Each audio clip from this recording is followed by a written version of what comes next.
월산대군의 시조를 감상하겠습니다. 작품 제목은 추강의 밤의 등이에요. 자, 월산대군에 대해 설명을 좀 간략하게 하겠습니다. 왕자입니다.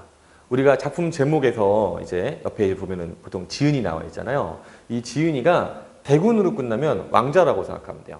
그런데 이 왕자들은 특징이 있습니다. 뭐냐면 현실 정치에 관여하기가 어려워요. 그 이유가 왕자의 신분으로 정치에 관여하는 순간 약간 현재 정치인들한테 오해를 받을 수가 있습니다. 뭐냐면 이제 왕권에 간섭을 해서 나라를 좌지우지하려는 거니까 어떻게 보면 살짝 역적 같은 느낌이랄까? 좀 위험한 행위죠. 그래서 대부분의 왕자들은요, 그냥 편하게 삽니다.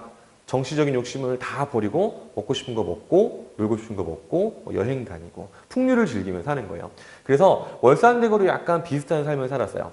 참고로 월산대군이 조선의 임금 중에 성종의 형이에요. 그래서 어느 정도 이제 정치적인 권력 관계에 의해서 원래는 형이 왕이 돼야 되는데 밀려나거든요. 그렇기 때문에 더더욱 이제 세속에 대한 욕심을 버리고 자연 속에서 풍류를 즐기는 시를 썼다. 이렇게 이해할 수가 있겠습니다. 이제 본문을 볼 겁니다.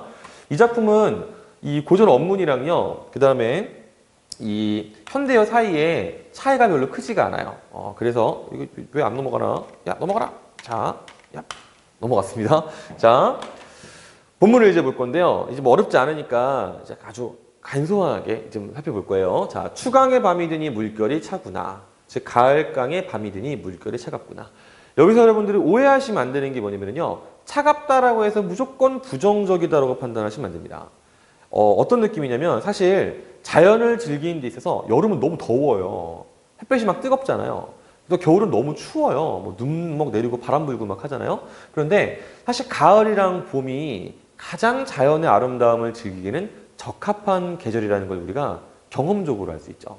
그래서 여기서 차갑다는요, 이 부정적인 뜻으로 우리가 해석하는 것이 아니라 자연의 정취를 즐기기에 적합하게 서늘하다, 이렇게 우리가 해석할 수 있어요.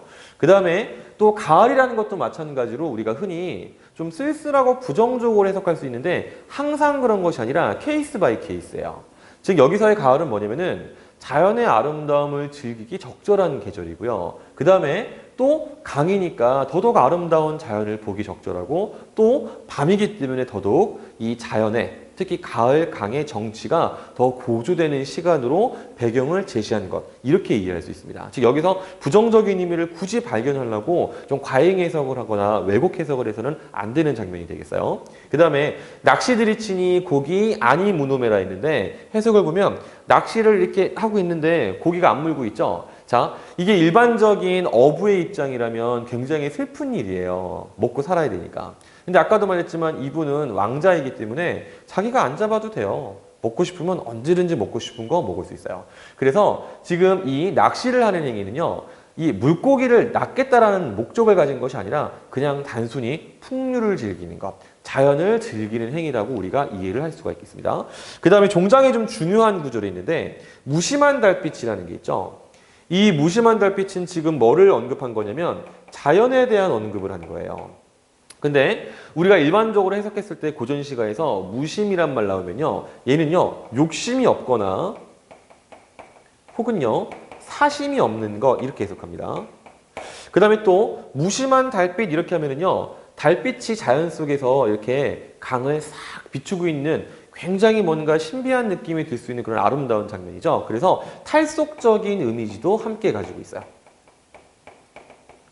그럼 이번에는 빈 배라는 건 어떤 소지냐? 이거는 지금 화자가 낚시를 하는 그러한 장소라기보다는 어떤 뭐 그런 공간이 되겠죠. 어쨌든 얘는 그래서 인간에 대한 이야기를 하고 있는 건데, 자, 물고기를 채우지 않고 그냥 달빛을 채워놓은 빈 배입니다. 그래서 이것도 바로 보여주는 게 뭐냐면 화자가 욕심을 가지지 않고 있다, 이렇게 의미할 수 있어요. 그리고 또 여기서 알 수 있는 것이 세속에도 관심이 없다, 이렇게 우리가 해석할 수 있습니다. 그래서 이 무심한 달빛이랑 그 다음에 이 빈배 이미지가 결합하면서 자연과 무언가 묘하게 합일이 되는 느낌, 물화일체의 느낌, 이런 느낌과 함께 탈속적이고 욕심 없는 화자의 어떤 정서 및 태도까지 연상할 수 있는 그런 표현이 되겠습니다. 그럼 이제 표현법을 잠깐 볼 건데요. 자, 이 작품은요. 차노메라, 무노메라, 그 다음에 오노메라 이렇게 라 형식으로 끝나는데 해석한 걸 보면 차갑구나, 앉는구나, 오는구나 감탄형으로 끝났죠. 즉 시, 행 전체적으로 영탄의 방식으로 상황이나 정서, 태도가 드러나 있어요. 참고로 말하면 고전 시가에서는 웬만하면 다 영탄법은 들어가 있으니까 굳이 사실은 영탄법을 찾기 위해 노력할 필요는 없어요. 그런데 표현적으로 조금 특이한 부분이 두 가지가 있어요.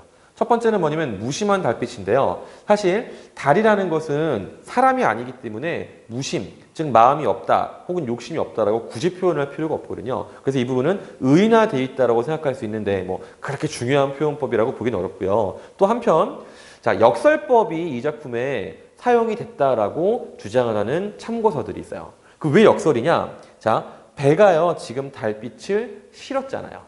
근데 빈배라고 설명했죠. 그렇기 때문에 역설이다라고 설명을 하는 경우도 있습니다만 이것은 뭐 참고서마다 약간 다르기 때문에 여러분들도 배우기에 따라서 혹은 문제의 맥락에 따라서 조금 판단하실 필요가 있겠습니다. 자, 어쨌든 이제 정리를 좀 해볼 건데요. 자, 화자의 사항이 어떤지를 한번 생각해 볼게요. 이건 사실 우리가 어떤 단어나 문장을 생각하는 것보다는요. 화자가 낚시를 하고 있는 이미지를 머릿속에 떠올리면 되죠. 화자는 지금 가을 달밤에 뭐하고 있냐? 강 위에서 한가롭게 낚시를 하고 있는 상황이라는 걸 알 수 있습니다. 그 다음에 화자의 정서랑 지금 태도는 어떠냐? 아무런 욕심이 없죠. 그냥 물고기 안 물어도 그만이고요. 달빛만 즐기면서 달빛만 그냥 배에 실어서 그냥 계속 자연 속을 유유자적하고 있다라고 확인할 수 있어요. 그 다음에 자연에 동하다는 태도가 아까 얘기했듯이 무심한 달빛을 빈배에 실어서 가고 있는 모습에서 우리가 발견할 수 있다고 했죠. 자, 그 다음에 이 작품의 주제는 그럼 뭐냐? 단순합니다. 달이 가득한 달밤에 배 위에서 즐기는 자연의 정취다. 자, 이렇게 해서 이제 이 작품은 마무리를 하겠습니다. 시조는 어렵지 않습니다. 자, 여기까지만 강의하고 다음 작품에서 볼게요. 안녕.